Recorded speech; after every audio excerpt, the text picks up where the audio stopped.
I would like to take the opportunity to thank the ISVCC for the venue today.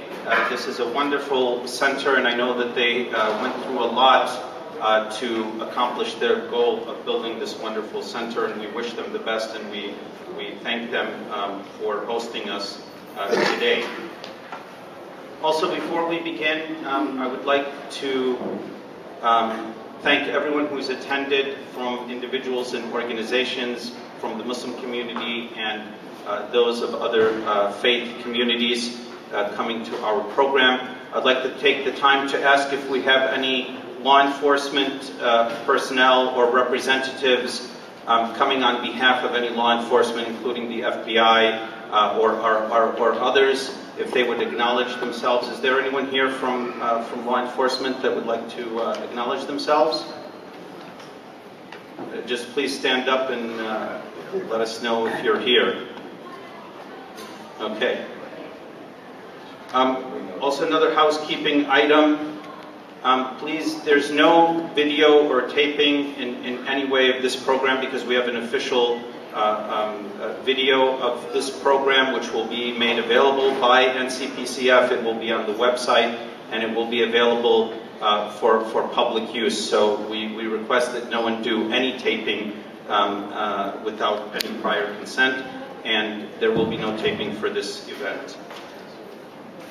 All right, I'm going to begin with our first panel, which is, the topic is going to be Unpacking Preventive Prosecution and Building Community Power.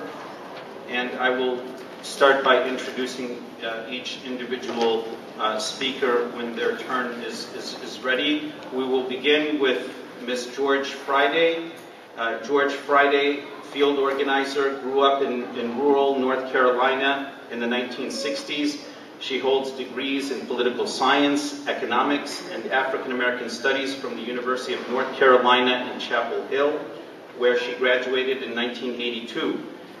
George works with grassroots community and national organizations, providing leadership development and skills training ranging from strategic planning and organizing to fundraising, marketing, and community building.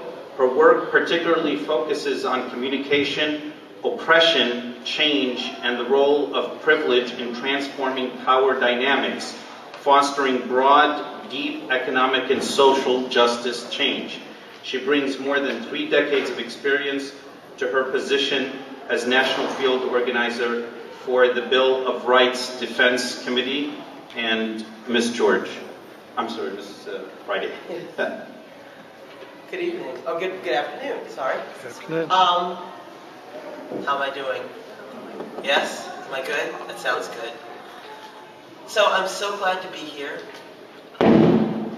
It's a thrill to be part of today and hopefully be able to share what may be good and useful information, and certainly some time with the folks here.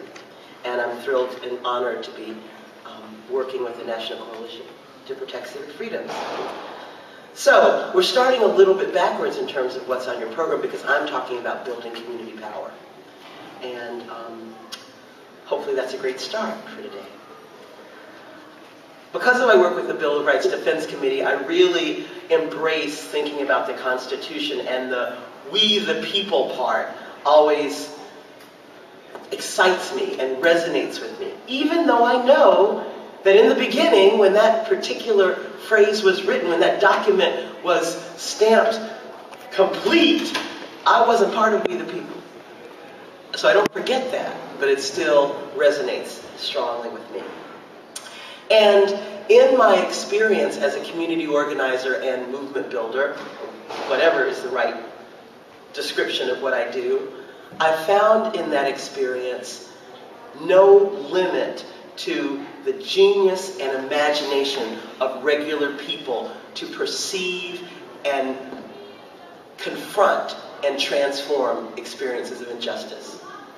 So that potential among all communities, and I really am talking about all kinds of different communities in my work and lifetime, is inspiring and helps to sort of get you through those moments where you feel dreary and in despair, because I've had so many of those reflections. I actually thought this morning about sharing some of those stories when what I describe is that we all have innate desire for liberty and true, genuine democracy. And when you've had the honor of working with a community or an individual to the point where that innate spark of liberty and freedom is awakened, it's one of those moments you never come back from. And it's one of those opportunities that creates that possibility of building relationships that lead to transformational change. And that's actually called transformational organizing. And one experience I can share with you is that of being in the rural South in the 1960s when I grew up. It makes me feel so old, and I am. I'm up there. I lived in a community where all of us were low income, but mine wasn't the only African American family. Actually, we were black then. A number of my neighbors who were white and low income had family that were in the Klan, uncles, brothers. But we also had and built relationships of principle and equity with each other. And to be able to sit with that contradiction of knowing that when Aunt Clarice and Uncle Stewart come over, y'all can't come to the house that night. Now, and not that we can't come to the house that night because Aunt Clarice or Uncle Stewart would come after us, but Aunt Clarice and Uncle Stewart would do something negative to them. Because when I grew up and worked with low-income white folks who did have relationships or people who were part of a clan, the folks that were attacked most were white people, not so much the people of color. Not acts of oppression didn't happen, right? They just happened in a different way, not so overtly. But the relationship that we built as neighbors that were based on values like we want all our kids to have enough food, so there would be times that we didn't have enough and they gave to us, or they didn't have enough and we'd give to them, over time created the conditions of transformational organizing. Now, while Bernice and Betty's uncles and aunts may have had relationships with folks in the Klan or been in the Klan, they themselves, and certainly their children, did not grow up that way. But that relationship, to create that transformation and change, took years, maybe even decades. And what I've seen as an organizer in my lifetime is that most people who perceive themselves as progressives and wanting change in this country don't have the patience to do the deep work, especially around oppression and privilege, that is required for the kind of change we need to win. Now I want to define to you what I call a win. And the kind of win I get to be part of. So it's a very personal definition of win. But to facilitate building skilled relationships so that diverse communities have the capacity and the collective power for transformational change. Nothing short of transformational change is required in this country, or at least in what we describe as the United States and the borders, the so-called borders of this country. But I also sit with the reality that in this space, in this room, in most of the spaces and rooms where I sit, because I'm sitting with people who are dealing with racial profiling in different forms, whether it's children who have been driven out of the school system and into the prison system, whether it's folks who can't take a deep breath and relax because they're concerned about surveillance, or they can't even drive to the grocery store because they may not be documented and have legal license and they're afraid they'll be deported. So to talk about transformational organizing, transformational change, to talk about something that takes years, even decades to build, when you've got in your face right now that reality of a loss of liberty or ongoing chronic oppression is very difficult to sit with. And all I can do is acknowledge that reality, because the work that I do, both as an organizer for the Bill of Rights Defense Committee and as a change agent to build power, I know is long-term work. In the interim, though, we can have real short-term victories. And I want to talk a little bit about some of those. I also do want to say a little bit about why we do need to build collective power. And I'm going to give you a summary of an exercise that I do about oppression. The exercise is called Bubbles and Bricks. The point of the exercise is to help folks understand the difference between personal pain and oppression. When it comes to this issue of creating transformational change and the reality that some of y'all in this room, some of all of us, may be dealing with the reality of people we love or even ourselves being or experiencing a threat of either racial profiling, criminal injustice, unwarranted surveillance, all of those things that could happen right now, today, last week, tomorrow. But we also have to build for long-term change. So in this context, our current conditions is that personal pain.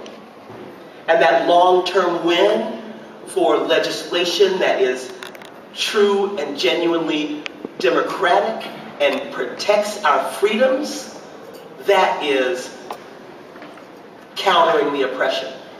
So the reason I created this exercise, Bubbles and Bricks, is because often I found myself doing training around oppression between race, often with mostly white people and people of color. And white folks, and many of us have experiences that feel oppressive. If you grow up in a household where every Saturday night, if mom or dad drinks too much, someone in the house is going to have to experience violence, or at least horrible, hateful language, that feels oppressive. But the reality is, growing up in that household is finite.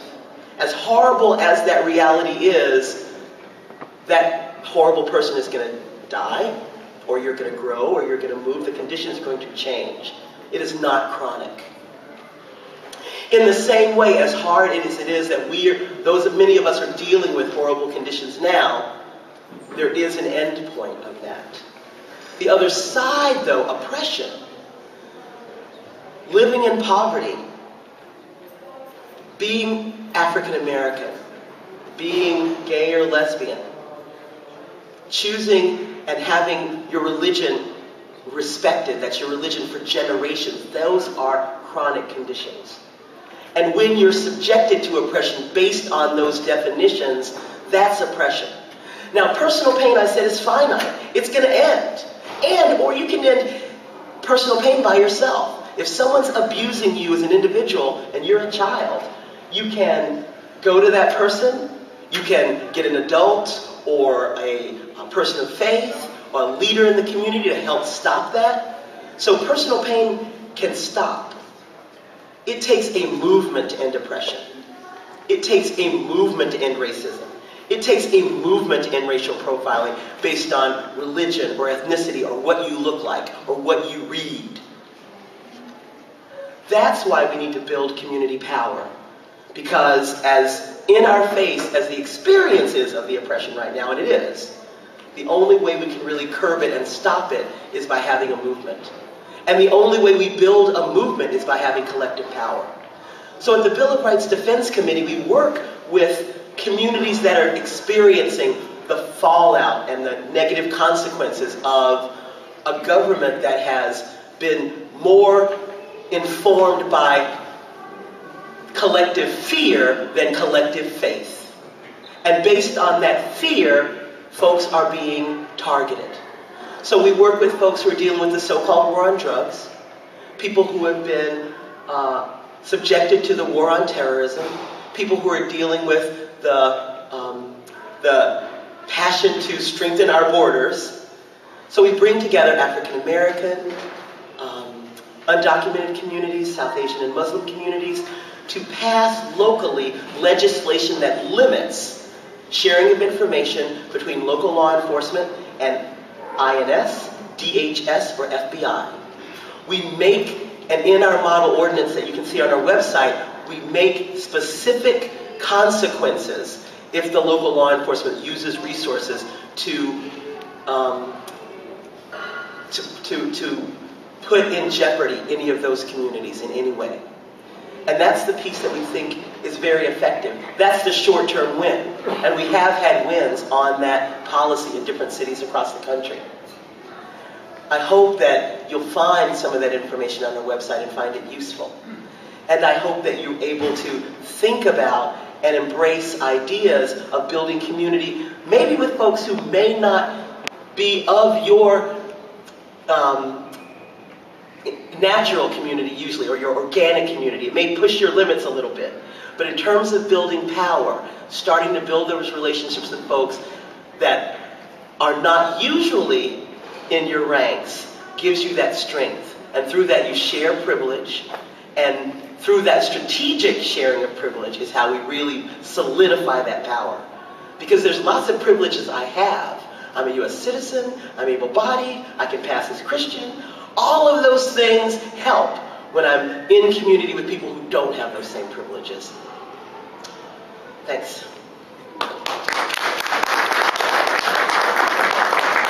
Thank you, George, for that. And I encourage those, specifically those from the Muslim community, to benefit from the interaction with others, and to benefit, of course, from the historical experience of others, because there are a lot of shared things in America that we can benefit from by learning the experiences of others. Now we'll continue with our next speaker. Also, I wanted to mention that of the three initiatives, main initiatives of the NCPCF, preemptive prosecution is one of our main focuses, and you're going to learn about preemptive prosecution here today. And it affects everyone, because we're going to mention names and you're going to say, who are these people? That's the point. They may be nameless. It may be any Muslim or anyone else may be targeted, and the name therefore is not important. It's the issue itself. Our next speaker is Kathy Manley. She's an attorney. Kathy Manley is a passionate advocate for peace and justice. Kathy is one of the attorneys for Yassin Arif in Albany, New York.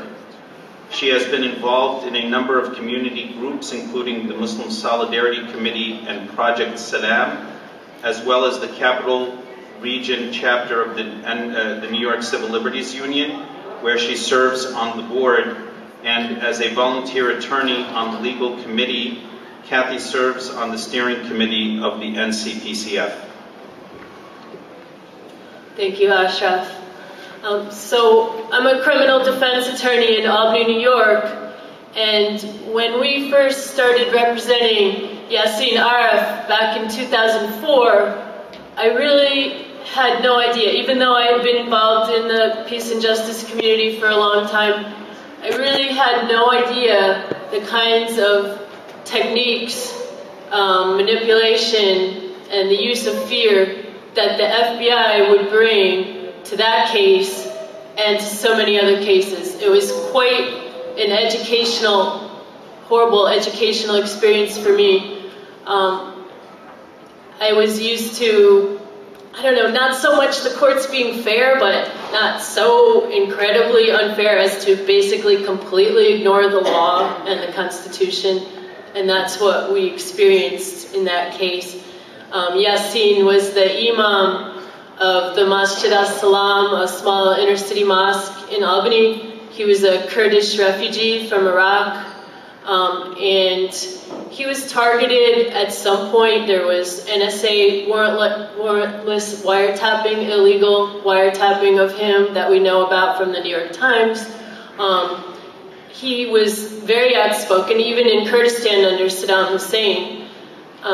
He was speaking out in favor of Palestinian rights. He was speaking out even against the war in Iraq, even though he was very opposed to Saddam. He didn't support the U.S. going into Iraq. And for all those reasons, he was targeted by the FBI, and he was the imam in this inner city mosque, where they were targeting the mosque anyway. So the FBI launched a sting operation in 2003 against him and a co-founder of the mosque, Mohammed Hussein, who was basically collateral damage. The FBI knew that he was not political. He was running a struggling pizzeria, and they used him They used a criminal informant, provocateur named Shahed Hussein, who went by the name Malik in that case. He was later used in another case in Newburgh.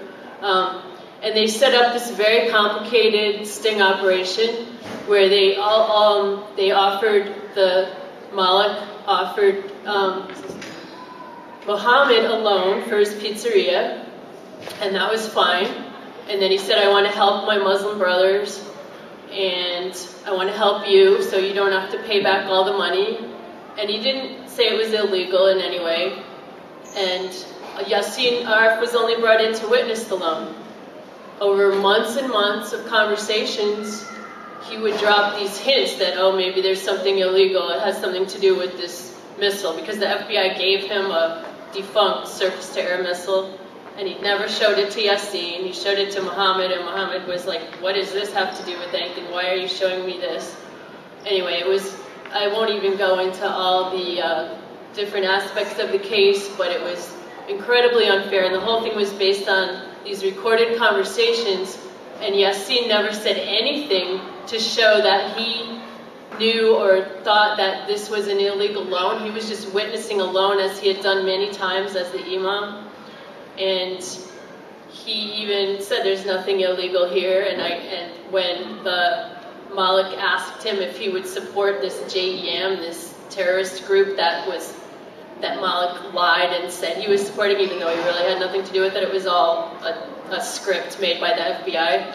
Yassin said, I can't help them, I don't know anything about them. And he still got convicted of providing material support to that group, even though he said nothing. The jury actually acquitted him based on every conversation up till the very last day, and there was no new information provided on that last day. But the judge told the jury that there were good and valid reasons for targeting Yassin. That would be completely outrageous in any normal case. It would be thrown right out. And yet they upheld it in this case because they're not following the law. And at first we thought, this is just, an extreme example. There's no other cases like this. We got to just tell everybody about this. And we started looking at some of the other cases to say, oh, well, they must really be terrorists, and we'll compare it. And then we discovered, when we looked into a lot of these other cases, that they were equally unfair, sometimes in different ways, but they were equally unfair. And you can see that wall over there. These are some of the cases we discovered, not all of them, where Muslims, almost all Muslims, were targeted by the FBI, mainly for being Muslim, and they were set up, and there's a few different ways that they do it. And I'm not saying every single person is on that list is 100% innocent, I'm not saying that. Some of them are, definitely. I know Yassin is, and I know some of the other people are completely innocent. There's other people, there's different, it's a continuum, there's a lot of different things going on, but they're all unfair cases. They didn't get fair trials, they didn't get anything fair happening to them in court, and they were abused in the prisons, and they were sentenced to outrageously long terms, and if they weren't Muslim, none of those people would have been prosecuted at all. And the FBI brings a lot of different techniques that they use, and of course one is what they did to Yassin, is a sting operation, where they find somebody who's usually a criminal that they have some leverage over, and they use that person to befriend the people, give them gifts, offer them money, all sorts of things, and make a relationship with them that's based on deceit, and then suck them in to whatever plot the FBI is telling them. And these people, they're chosen because they're good at lying, and they a lot of times they'll lie to the FBI too. I mean, it's just a con game and a theater piece, and they do this over and over. And lately, it seems like they've started preying on young, kind of angry, disaffected Muslim men who are angry for a lot of good reasons about things that are going on in the world, but they'll kind of build on that and get them to the point where they're willing to commit a crime. And that's so horrible. There's so many other ways they could intervene, or not they, the community could intervene in those kind of situations without building it up in the wrong direction, so that they can then put that person away for life and use it to create more fear in the community. Because that's what they want, is they want people to be afraid so they can get more money for the FBI, build more cases. I mean, they're being trained that ordinary Islam is somehow terrorist. If they're being trained about that, you can just imagine their mentality here. I mean, this has to stop, and that's why I really appreciated George's presentation, because it's about how do we, because the lawyers can't do it.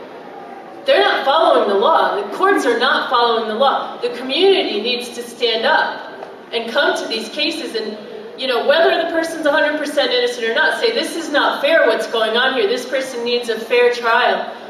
The laws, using secret evidence, using these material support laws where you can be convicted for writing an article, for making a video that doesn't, it's just all these First Amendment activities.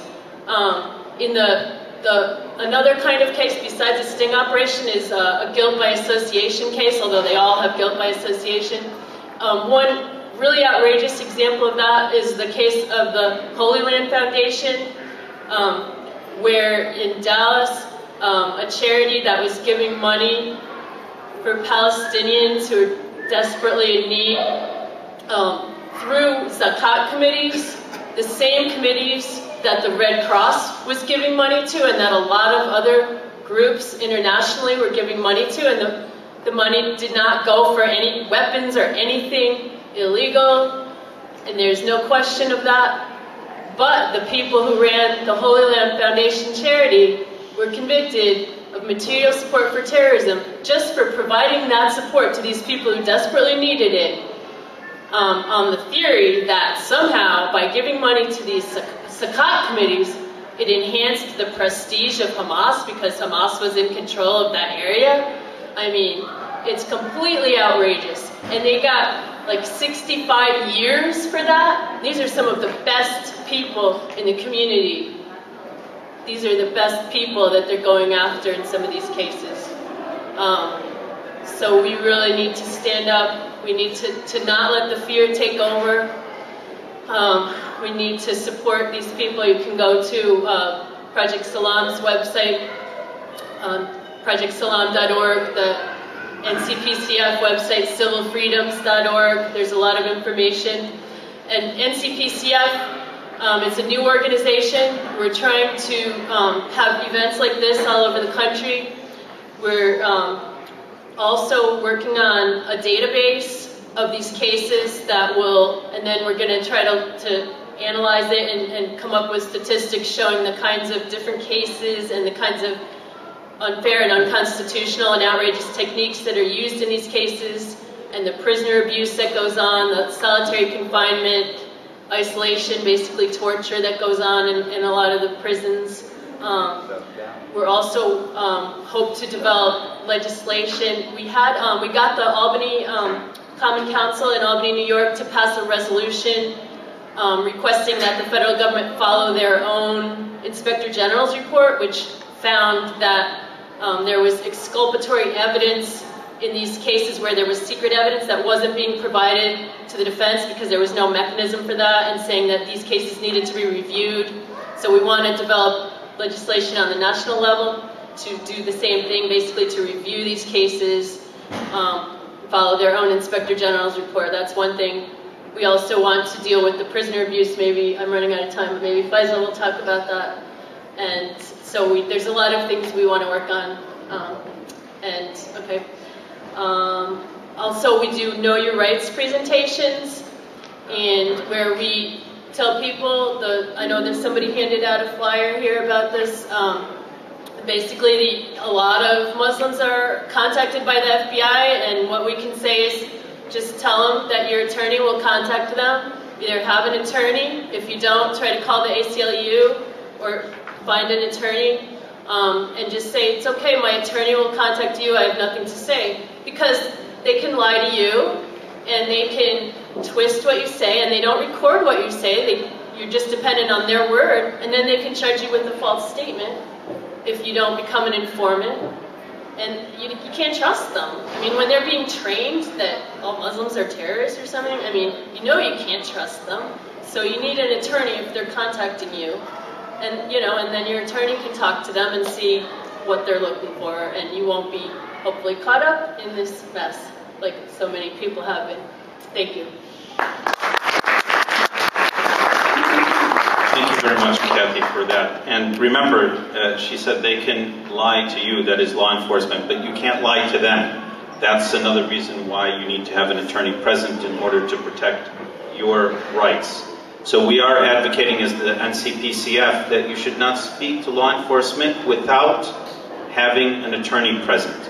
And they respect that, because if they come knocking on your door, you say thank you, you ask for their card, and you say I will have my attorney contact you. Or if you already have an attorney, then you can pass your attorney's card to them and say, please speak to my attorney. Also, another point regarding Kathy's talk was the issue of, I know our community, especially the Muslim community, and I will be referring to the Muslim community throughout, so I ask everyone to bear with me regarding that. But we sometimes look at the actions of those who've committed, let's say, criminal acts as designated by the judicial system or the legal system in the United States. We as Muslims, and all of us in the United States, should be focusing on educating our communities, of course, to be responsible and positive contributors to society. There is no doubt about that. At the same time, we also have to hold government responsible for their actions. That's why we have the Bill of Rights. That's why we have the innocence until proven guilty. And even if someone is guilty, they have a right to a fair trial and so forth. So you have to keep that in mind, because a lot of people come to me and say, well, you know, Al-Amoudi came into the country with $300,000 in cash. He did something wrong. Yes, he did something wrong, but that doesn't mean that we should give the government a free pass if they don't give him a fair trial. And which they didn't. They booked the charges in a way to make him plead guilty so that he couldn't go to trial. And there were other instances as well. Our next speaker is Faisal Hashmi. And Faisal Hashmi is the Executive Director of the Muslim Justice Initiative, a non-for-profit organization that aims to expose and address the injustices endured by individuals in the United States under the pretext of the war on terror. The Free Fahd Project is an example of such cases MIJ has advocated. By profession, Faisal is an enterprise software consultant who has worked with top-tier clients throughout the United States. Faisal serves as a member of the Board of Directors and Steering Committee of the National Coalition to Protect Civil Freedoms, and his organization, MJI, is one of the co-sponsors and a member of our coalition. Assalamu alaikum to Muslim guests, and welcome to my non-Muslim guests for coming and attending this event. I appreciate the support. As we all do, to talk about these important issues. So I had time to reflect and think about three different speakers, Ashraf and George and Kathy, talk about why we're here. And why we're here is because there's a fundamental breakdown of the security of the Muslim community. This community is under siege in all facets of its existence. It's become marginalized, it's become criminalized to be Muslim in America right now. Why do I say this? I say this because of the various cases that you see on the wall. They're a portion or a fraction of what actually exists, and the actual cases are reflective of a larger policy towards the Muslim community that's been enacted post 9/11.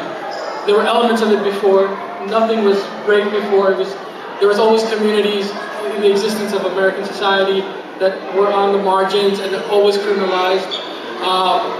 But we are criminalized for our beliefs, our ideologies at the moment, And we take many shapes, many colors, and what has this led to? This led to our security here being in doubt.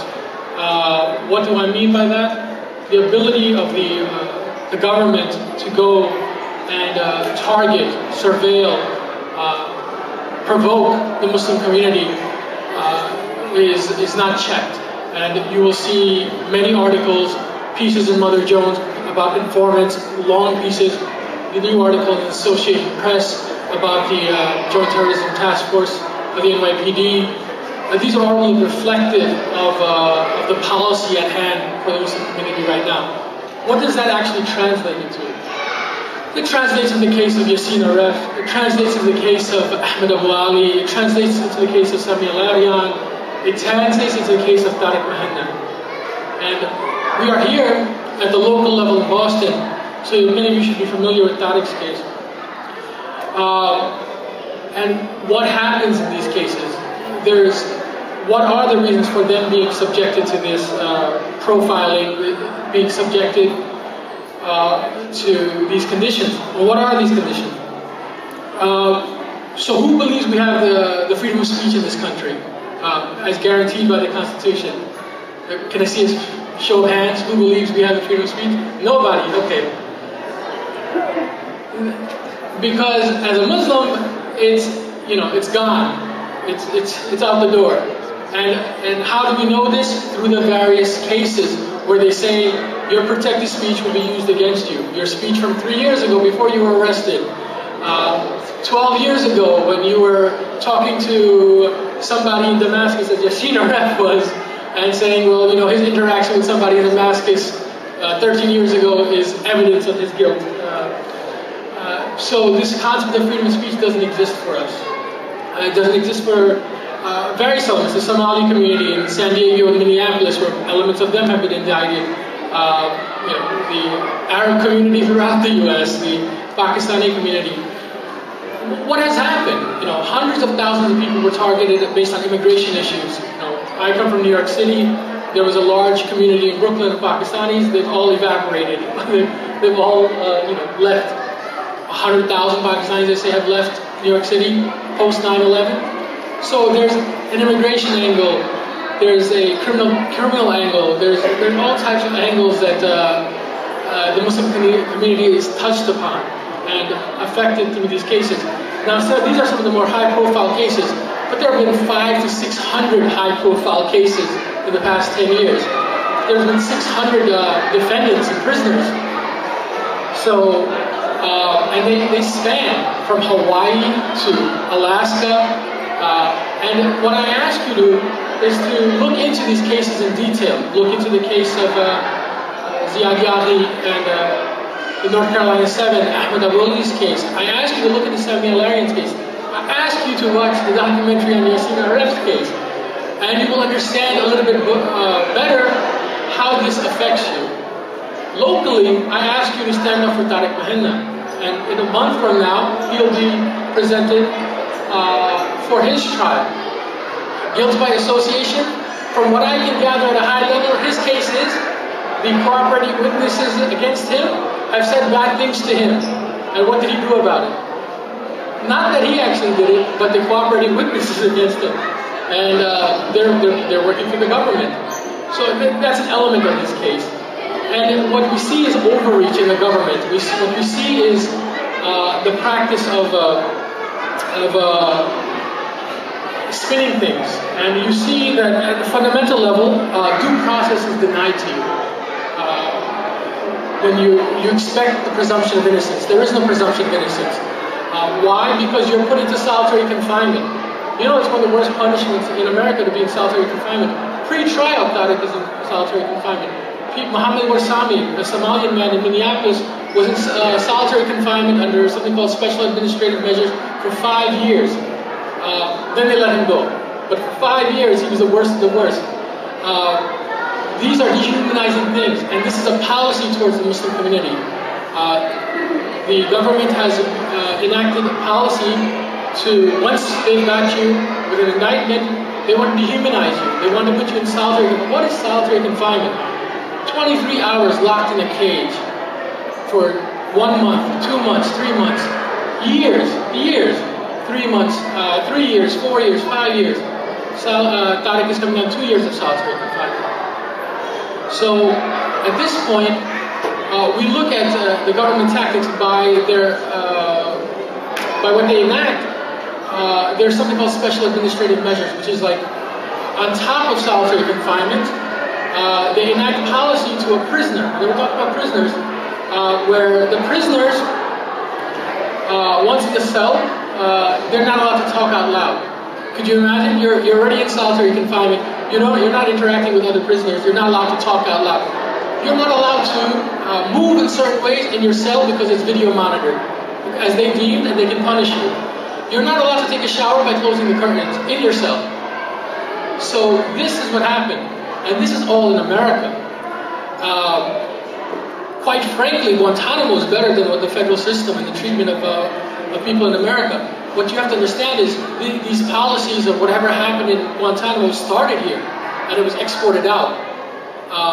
The federal system puts prisoners in such conditions that I was in a courtroom 2 years ago for Ahmed Abu Ali, where he stated that these conditions are not fit for animals in the zoo.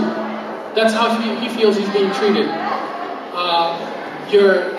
Your contact with your family is limited. Your contact with, forget about contact with outside of your family. So it's this whole system they set up, whole circumstances they set up to desensitize a person, to dehumanize a person, to limit his interaction, and God knows what's going on in their mind. 60 days of solitary confinement is deemed as mental torture. And this is pre-trial. Forget post-trial.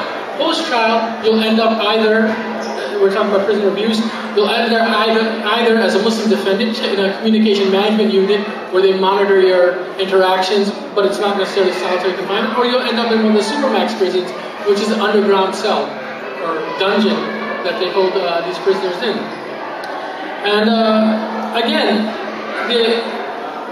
there's various aspects that you have to understand. We talked about their treatment pre-trial and post-trial in these conditions. We've talked about the lack of due process. The lack of due process also comes into play when you actually go to a trial. They say that everything is secret evidence against you, that your lawyers need CIA clearance to see the evidence, that you can't see the evidence that you're being, that they're leveling against you.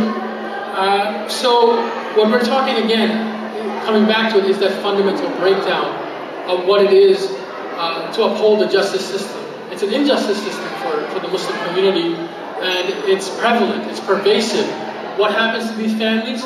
They're devastated. They're isolated in their communities. What does it mean to be isolated in your community? And you have 500, 600 families throughout that they're shunned by their community.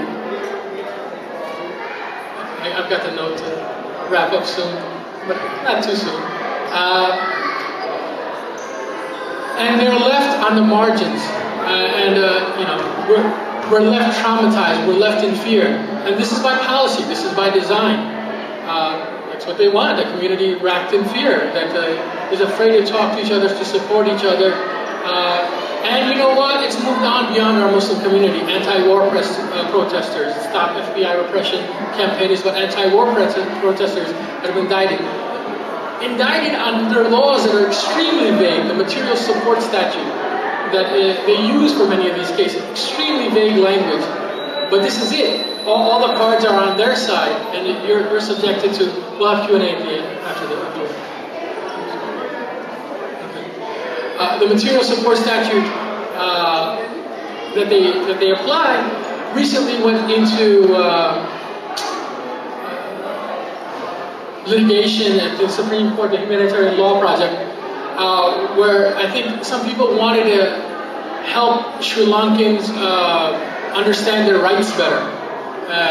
Some groups of Sri Lankans deemed as terrorists or so on, Tamil Tigers, to understand how to work in civil society and be helpful and get over it. This is deemed illegal in the material support statute. So, again, we're talking about the law being fundamentally flawed. We're talking about the treatment being heinous towards these defendants. under the presumption of innocence, even after guilt, you shouldn't treat people like that. We are the only people in the civilized world, the West. Europe has nothing like that. The guy in Oslo, Anders Breivik, not to say that this is just or anything, he faces a maximum of 20 years in jail for killing 60 people. I'm not comparing that, but his actual conditions in jail is a Club Med. He gets a personal trainer, he gets access to free air, all this stuff. Here is a very strict system. It's a very harsh system. And we're coming off a week of Troy Davis. We're coming off weeks of the Pelican Bay rioting. What are they rioting? They're rioting being in solitary confinement in these institutions. And just to kind of wrap up, from my perspective, where do we go from here? We have to go from here to understand at the local level and at our opportunities to help and these families to understand these cases. And I ask you to start with the Tariq Mahenna case, which is your local case. But to understand the broad policy behind it, at the higher level, what are the mechanisms, what are the processes, how do people come up with these broad policies, and to work to address them, work to deal with them in a comprehensive, systematic fashion, whether it's coalition building, but to understand that they're inherently unfair, flawed, and unjust. And we need to build a movement, just like George was saying, around that, to understand that. Otherwise, it'll be somebody else coming up and telling their story, because under this new administration, it hasn't abated. There's been one concocted case after the other, whether it's a Somalian guy in Portland, Oregon, or some guy in Springfield, Illinois, one after the other. These happen, and they continue to happen, and what we need to do is to address them and to say that this policy has to stop towards our community. And I'm going to give up the rest of my time for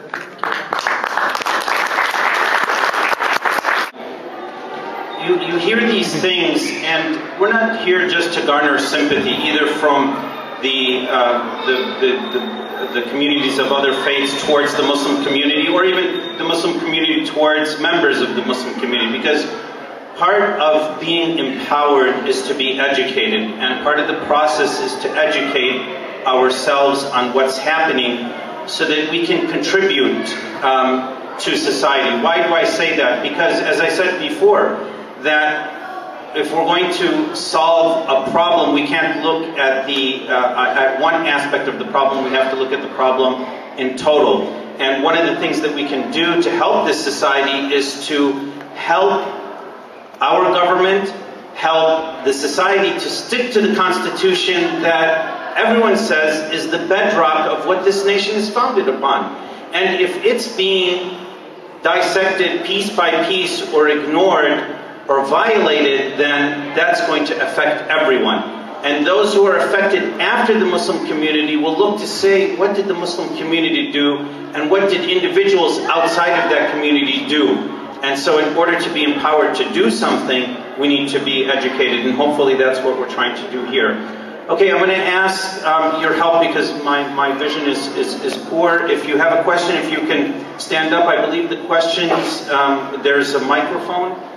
Okay, so Sister Layla has a microphone for anyone who wants to ask a question and direct it to the speaker. And I ask the speakers to be as brief and articulate as possible in responding, and try to keep your questions as articulate and as short as possible as well.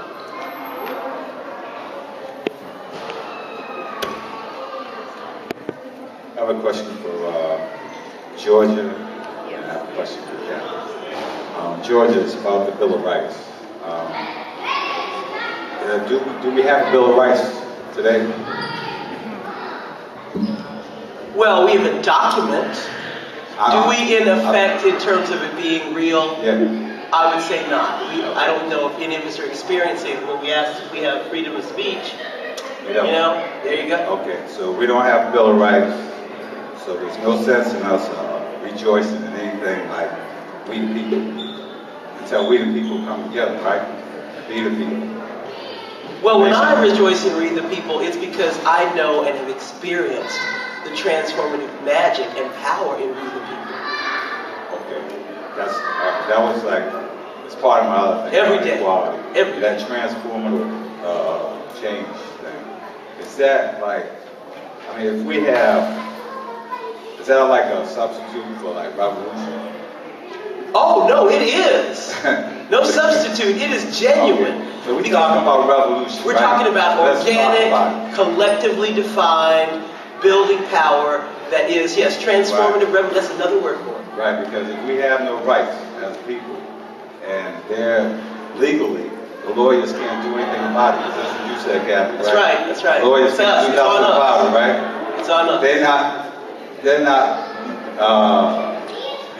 not practicing the law the way they wrote it, the way it's been written. They're not using it in that way. When it comes to Muslims, when it comes to anybody who's black, African Americans, anybody like, Brother Troy Davis. We have to force those who say they're to protect the law to do what they say. Right. We have to hold them accountable. How do we hold them accountable? By having collective power and calling them out. And there's lots of different strategies around doing that. But one very effective strategy is making it plain that the Bill of Rights right now is not functioning. Therefore, how do we take it back in our hands? So with the Bill of Rights Defense Committee, the Local Civil Rights Restoration Act does that. In the same way that Albany passed the resolution, or local cities are passing ordinances, then they make a statement. Any other questions? If someone has a question, please short question and address the speaker to whom you would like to address that question. My question is to Faisal. What I as a Muslim should do to avoid being a target? What I as a Muslim should do to avoid being a target? Well, people that are just normal people, for the most part, the Muslim community just living their lives, have been subjected to the government and asked questions. The issue is, if I'm in that position, what should I do? And that is the Know Your Rights campaign. And why should you know your rights? The right that you have a lawyer is because many of these cases revolve around people lying to the FBI. What did they lie about? Somebody came and asked them, well, random things. How many brothers do you have? You said you had 3. Turned out you had 4. That's a lie to the FBI. That's 5 years in jail. That is the impact of what constitutes, and it has happened time and time again throughout the community. So you as a Muslim should remain vigilant and understand your rights, and understand what the support network here is of getting a lawyer. To my understanding, if they come to you and say, do you want to speak to us? And you say, well, thank you, give me your card, I'll get back to you with a lawyer. You don't necessarily, my lawyer will get back to you. You don't necessarily have to have a lawyer at the moment. You don't have to have a lawyer right at that moment. You can go and get a lawyer. It's not the issue that you didn't have a lawyer at the moment. And that's something I think is very key, to understand that you don't have to have a lawyer at the moment, and it's somebody that you're going to go get. Because nobody expects to be talked to, unless many of us on the stage. But I think you should remain vigilant and understand what are the proper steps to do. I want to add to that just very briefly. Be vigilant. Be prepared to say you have a lawyer. Live every moment as if you're under surveillance right now. Assume that right now your phone is being tapped, your movements are being tracked, you are under surveillance, and live your life. Be prepared, but do not let it take away any of your joy, any of your imagination, any of your will to live your life. That's all. Thank you, Joe. I just want to add to that also, know your rights. Do not talk to the FBI, especially without an attorney, and organize together. Become strong, look out for each other, and defend each other, because when you're a unified community, you're less likely to be targeted. When you're afraid to say anything, stand up for anybody, then nobody's going to stand up for you. You need to organize as a community. We need to organize as a community. That's how you defend yourself. And this may have to be the last question because of time, so please go ahead. I have a question about the conditions of pre-trial confinement. How do we fight that, and are there laws that pertain or that should pertain to the treatment of people, especially who are not even charged or convicted of any crime? I think that has to do with special administrative measures, and I think Faisal actually knows more about it than I do, even though he's not a lawyer. He's studied it a lot. Pre-trial confinement, you're under the presumption of innocence. What we find in many of these cases that they subject you to some of the most harshest conditions, solitary confinement, limited access to your family, limited access to communication to outside your family. What happens in these cases is people legislate. They actually, litigate. They actually file motions against these conditions that they're in. Most of the time, the answer comes back, these are administrative, not punitive. Well, how are they not punitive if you're under the presumption of innocence and you're being held in solitary confinement? And most of the time they lose these type of conditions cases. So what we're looking to do is, well, I don't know anything about legislation. I think Kathy can talk about it. One of the things that the NCPCF wants to do, maybe hopefully sooner rather than later, although it's very difficult to come up with legislation on the national level right now, but we want to develop a bill that would put these special administrative measures under judicial control, which would be not that great because the judges aren't that good, but it would be better than what it is now, where it's just administrative, that the prosecution and the Bureau of Prisons can just do it whenever they feel like it, basically, that at least there would be some more due process. So that's one of the things we're working on. All right, thank you, both of you. I think we're going to have to end it there so that we can continue with our program. When Kathy referred to legislation, I just want everyone to know that the NCPCF is actually two organizations. We're like the ACLU and other organizations where we have a non-for-profit arm, which is we've applied for 501c3 status. And I'm going to encourage those, of course, who can make donations to the NCPCF to do that. We have a box for donations, and we also have membership. We also have pledge forms that are available. And anything that you give, it's just the idea of pitching in as a community that's going to help us. But so we also have a 501c4 organization which can be involved in lobbying. So just that you know, and that one is not tax deductible for the donors, but we're asking donations for the 501c3, which is tax deductible for the donors. Okay, we'd like to move on if we can.